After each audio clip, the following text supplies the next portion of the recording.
What would your 10-year-old self think of your current 75-year-old self? So back then I went by Matt. And I was very round. Mm-hmm. So you were short and round. Got it. Thick glasses, same ears, and braces. So hot, Yes. young. That's exactly what I was thinking. Mm-hmm. No, he'd be proud. Where I'm at right now, I'm not the professional baseball player that I thought I'd be when I was 10, but I know that he'd be happy where I am in my life. I'm able to serve and help people. Yeah. And even a young, round Matt had that heart. So I think he'd be shocked that I didn't have hair, because I actually had a widow's peak. Again, hot, ladies. It was a buzz cut, too. So yeah, I think my 10-year-old self would be proud. That sounds awesome. Yeah. My turn.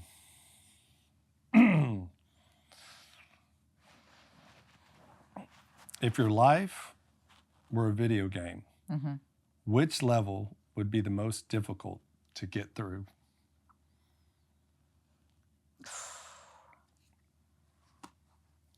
That's a really tough one. That was a tough one. That is a really tough one, because it's interesting how your perspective of what's tough is so different in the time that you're in it versus reflecting back, right? Mm-hmm. Like if I were in middle school, high school, I'd be like, oh my goodness, this is so hard. And we hear teenagers do it all the time. And then when I think about like college, no. Residency, yeah. Right, that was tough. Working with me. Yeah, I mean, that would probably be like level. Marriage has its pros and cons and toughs, right? Right, tough spots. Parenthood is tough. And then career is like super tough. I mean, sounds like everything's tough. Yeah, I mean, but at the same time, I'm like one of those people who's gone through life being like, what doesn't break me builds me, right? I mean, diamonds become diamonds because of the pressure they're under, and so it's hard. But I think, and I'm not saying this in a negative way, but I think parenthood. Sure. I think parenthood is the toughest level because there's no predictability to it. My son and my daughter, two different things. When my daughter was hospitalized last year, every time she gets sick, I'm like, am I going back in a level? I think that is the toughest, is because it's not about you at all. Right. It's completely about them. And you want to honor them and not like your own mission, right? And that's hard to separate. Yeah. So I think parenthood is going to be my toughest level. Okay, that's a good one. Yeah.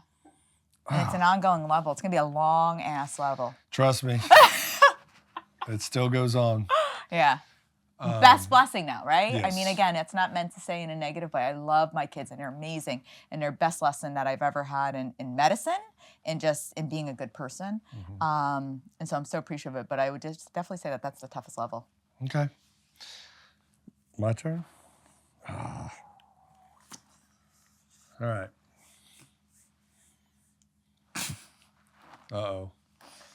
Have you ever felt differently about a person after you had dreamt about them? Ooh. Yes. See, it was a closed-end question. It was closed-end. Yes. But I will explain. Have I ever felt? Yes, absolutely. There's a couple that come to my mind, but I will share one. PG, I promise.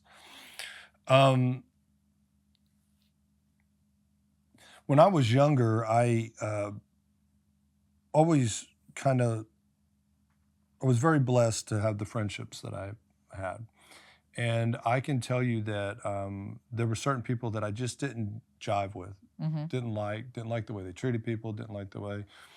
And my mom was real big on, I told you guys she was a hippie and all that before the word manifestation and all that, she was also very much Catholic, would always say that, give everybody the benefit of the doubt, don't hold a grudge, and that if I dreamed, to listen.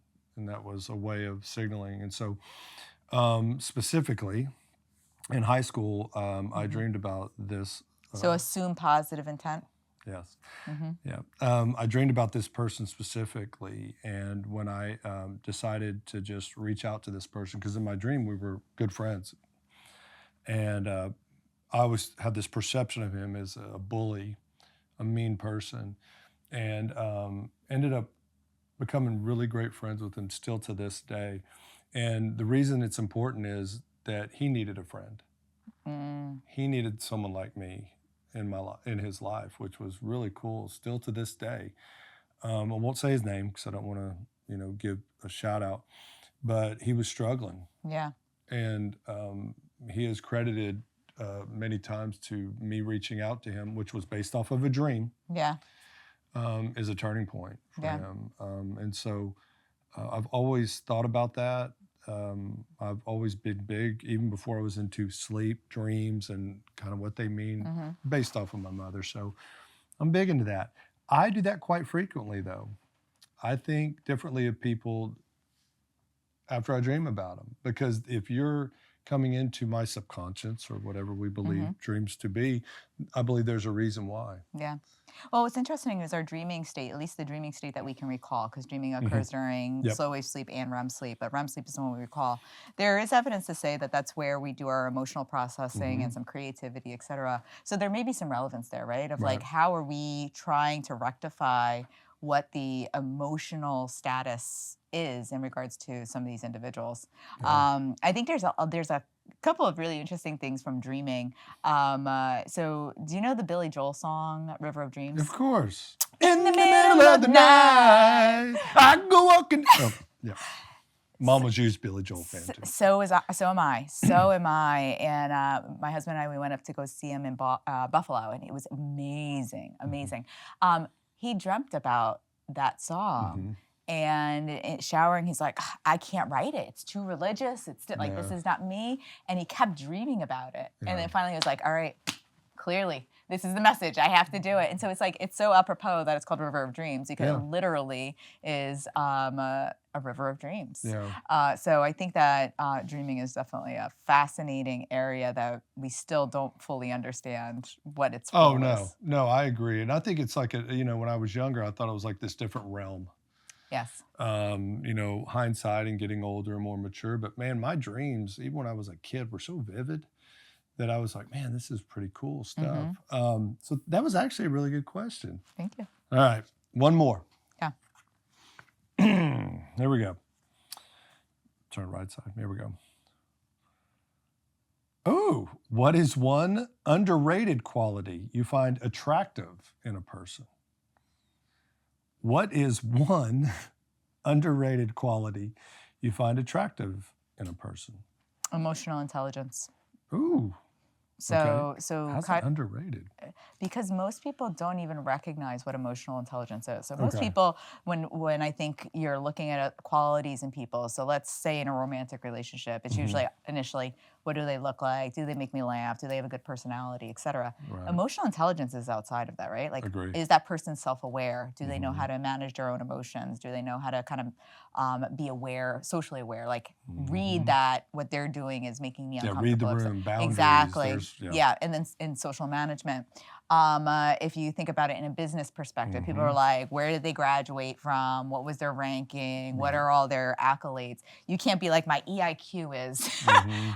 And so I think that it's definitely an underrated piece, but is something that really differentiates people from the rest. Agree. Yeah. Yeah, I think that the friendships I have now, and where I'm at in my life, I'm very particular, and that is one of the qualifiers. Agreed. I think that long gone are the days where I hang out with people that don't have that. And at my age, 50, if people still don't have it, man, it's not coming. It ain't coming. It's not coming. Yeah. No, I mean, if you think about over time, it's like, are you popular? And the popular person isn't necessarily the person who is most self-aware. They're aware of what other people think of them, not necessarily aware of what they think of themselves, right? And I think that kind of gets propagated over time, and we don't nurture that. So I have to say, it wasn't until I became an adult that I became more aware of how important emotional intelligence is. Right. But I think when I didn't even know what it was, Mm-hmm. I could tell in the people I was around. Yeah. And, it could have been a family member, it could have been someone I played baseball with or something. It was that one friend or that one person in your life, like, man, they'll just spurt out whatever. Yeah. Or they don't care. They only Boundaries. worry about themselves, not worrying about others. No, I agree Yeah. with you. All All right. right, let's see. Another one? What's something about your life Uh-oh. now Uh-oh. that you'll miss 5 years from now when you're 80? That was a good line.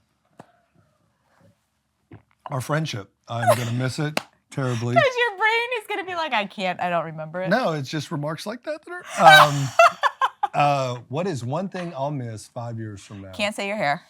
It's true. Man, I'm going back to friendship with Ann. No. API. One thing Always. let's see. One thing I will, man, that's a tough one. So 5 years from now, what's one thing? Yeah. I think I'm going to miss the ability to be like as agile and flexible. Like, Really? I mean, I worry that like as I age, I'm not going to be able. And I am in better shape now than I was 5 years I ago. agree with you. I'm in the best shape of my life. I agree with you. But the natural aging process, I worry about how that's going to impact me from being able to. I also I feel got like. the perfect answer. Go ahead. Okay. So, and I'll let people in a little bit. Ann gives me grief on this, I don't. So I'm recently engaged to be married. And so I think, and I've been married a time or two, I think if there is one thing I'll miss is that newness. Mm-hmm. Over the last couple of weeks, I've just felt more in love than ever before, Yeah. and I don't want that to go away. Yeah. So my prayers in 5 years that I don't forget Yeah.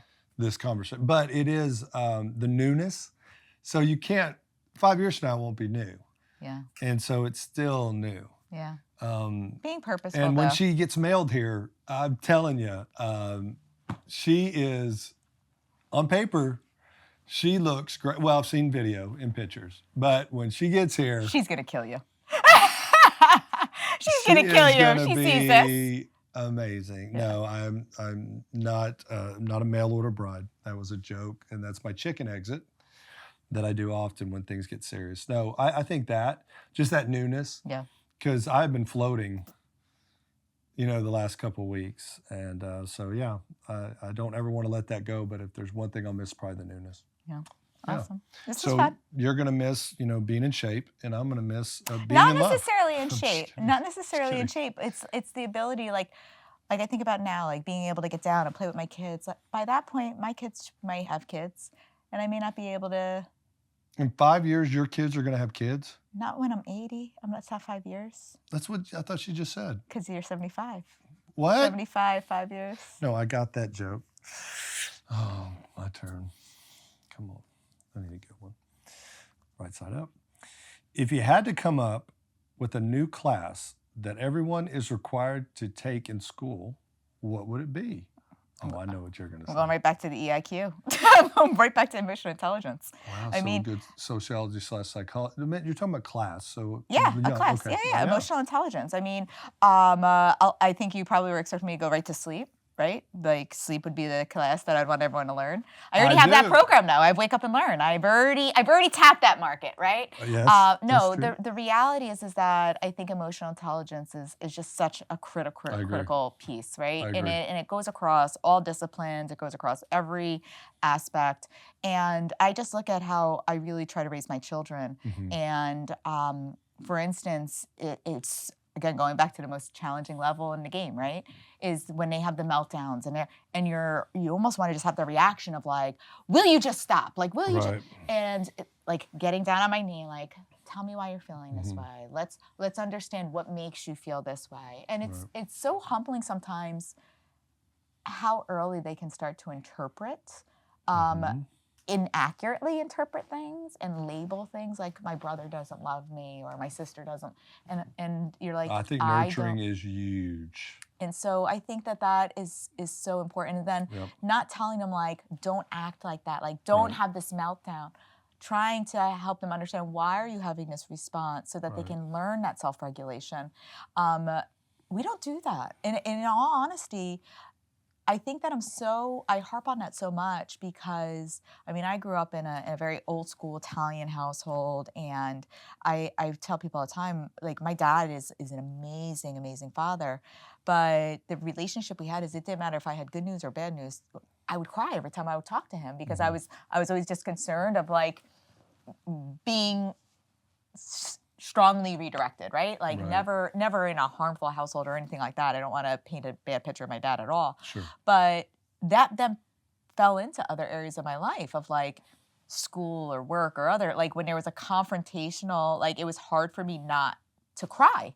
Right. And it then I would get angry with myself. And so, me learning that that was a skill, like, emotional intelligence is a skill you can improve on, Mm-hmm. it now has helped me to be, number one, a better servant leader, but number two, be able to identify the deficits in myself so that I can better align with a broader range of people. I like that. And I would love for that. So what age do you think kids should have that class? I'm curious. I think they can start that as young as they can start communicating, because you have to think about, even from the early childhood, when a child is crying because Mm-hmm. of they want a certain thing, right? And they are starting to put words to it, Mm-hmm. allowing there to be an intersection of, like, the crying as an expression, and it really could probably even be like a family teaching, Mm-hmm. because that becomes a difficult thing to dissect and Sure. to understand that your language changes over time. Mm-hmm. And so, how you communicate your needs and how you process your emotions mature over time and Mm-hmm. change. Yeah. So I think, if it was in a school setting, I would say as early as preschool. I think Okay. that you could potentially do that, because I I do that guess with I my always son. lean towards teenagers with my past, Yeah. meaning with youth Yeah. ministry and being a therapist. I think, man, that is when they need it. But you're right. I think before. Yeah, if they had it before, then I think that we would see them being able to better transition during those years. Love it. When there's more demands, those social demands. Like, if you already know how to manage, how to know what you're feeling, Mm-hmm. and how to manage how you're feeling, it now allows you the skill set to be able to learn how to read the room, Agree. learn how to respond to Yeah. conflict or praise. And so I think that would actually Well, make I a think huge emotional difference. intelligence plays the number one role in conflict resolution. Yes. Number one, Yes. by far. 100%. 100%. That's a good answer. Good Yeah. job. What information did you get growing up that helped you get over that crying when you have conversations? Good Or question, just Dan. like, you said it also happened in, like, school and whatever. Like, so what information did you get that helped you? Yeah, it actually, so just so that everyone could hear what the question Dan had was, what helped me to kind of change my response mechanism of that Mhm. when I was in a conflict situation, to do something differently. First and foremost, it was that I used to get so angry at myself in those situations where I'm like, I don't know why I'm crying, because you're now mistaking me as being emotional, and I'm Mhm. not trying to be emotional. I'm trying to have, like, a fact-driven conversation, but I can't, because the perception is like I have tears coming down my Mhm. face.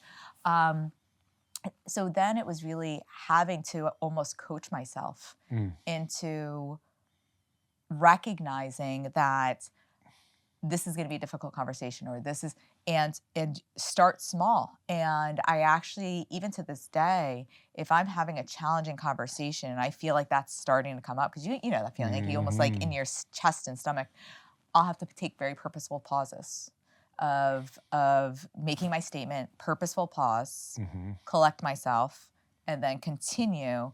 And once I'm able to kind of get into a stride, I usually am able to put it to the side. But it is something that, if there is a conflict that arises out of nowhere that I'm not prepared for, it's my Achilles heel. Mm. It's my Achilles heel, not to be mistaken with my Jimmy Choo heels. And so I do think it's really important, and it's something that you have to be purposefully attending Yep. to. No, I applaud you for that. I think anytime that we do self-growth, it starts with awareness. Yeah. But then put the work in. So Yeah, good for you. it is work. It is work. Yeah. Yeah. I meant. And by no means am I excelling at it just yet. Like, I mean, I feel like it's still an ongoing process. Well, shouldn't everything? 100%. Until you get to 80, and then I think You you can go on son cruise of control. my. Okay. Is it my turn? Yeah, it is. I asked the class question. I'm glad it went to class, not class. Yeah. Like, If everyone had to decide on their career path at age 6, oh, that's easy. what would your life look like now? Yeah, I'd have been a professional baseball player. What team? Back then, Houston Astros. 6-year-old Matt loved baseball and just knew I was going to be a professional baseball player or a fireman Okay. or Spider-Man. I loved Spider-Man. Spider-Man wallpaper, Spider-Man everything. I was 6. Spider-Man birthday theme party, Spider-Man everything. So yeah, so it was either Spider-Man, didn't happen.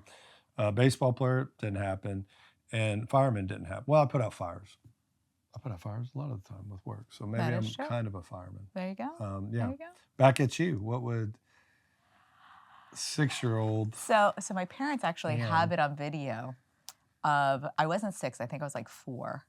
But they have it on video of when I was younger, my family didn't have a ton of money, but my dad and my parents would do this thing where they would set up video camera and then we would pretend we're on like different shows, right? Right. And so there was a show back then that was called the Johnny Carson Show. Yeah. And with who had Ed McMahon. Yes. And so my dad would be Johnny Carson sitting at this big And desk. you would be Ed McMahon? No. Oh, My okay. mom would be Ed McMahon. She had these like pillows stuffed in her shirt and everything Oh, else. And that's she just cool. kind of said, She'd go, And yes. yes. And so ironically, my nickname was Nerd since I was little. And so I had little pink overalls on and I was Farmer Nerd. Farmer And nerd. so I go on the show and my dad is like, so Farmer Nerd, what do you grow on your farm? And I'm like, cats and dogs. Of And, course, that's 'cause I'm exactly like what we grow. I'm like 4 or 5 years old at the time. And he's like, so tell me, what do you want to be when you grow up? A butterfly. And you did. I wanted to be a butterfly. And he spits out his drink. He's like, a butterfly. And I'm like, because they make people happy. So I would be a butterfly. Cool. That's what I'd be. You would be, and I think you pretty much are a butterfly. Okay. Are we done with questions or we got more? I think we're good. I think we're good. I think we have some until next time. I agree. Okay. I agree. Awesome. Cheers.